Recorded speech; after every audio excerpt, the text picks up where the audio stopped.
জিন্দাবাদ। 3 নম্বর ওয়ার্ডের সমস্ত জনগণকে আজকের এই মঞ্চ থেকে প্রাণ ঢাকা শুভেচ্ছা ও স্বাগত। সম্মানিত আজকের এই নির্বাচনী সমাবেশের সম্মানিত সভাপতি, উপস্থিত জামাত ইসলামের বিভিন্ন পর্যায়ের উদ্যোক্তা নেতৃবৃন্দ, আমার সামনে উপস্থিত ইসলামী আন্দোলনের প্রান্তীয় কর্মী ভাইরা, আজকে এখানে বক্তব্য দেওয়ার বিষয় নয়, বিষয় হচ্ছে আগামীতে দাঁড়িপাল্লার বিজয় ছিনিয়ে আনা।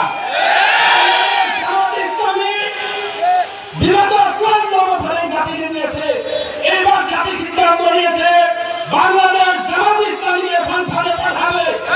আমরা যদি বাংলাদেশের এই আপামর জনগণকে ঐক্যবদ্ধভাবে মোটিভেশন করে আমরা যদি আমাদের দিকে নিয়ে আসতে পারি, ইনশাআল্লাহ এবারের গণতন্ত্র ইসলামের পক্ষে হবে। ইনশাআল্লাহ আমাদের জামাত ইসলামের বিজয় নিয়েই করে ফিরতে চাই, এই আশাবাদ ব্যক্ত করে আমি আমার উপস্থিত সংগ্রামী আন্দোলনের বাইরে বলবো, আমাদের এখানে বসে থাকার কোনো সুযোগ নেই।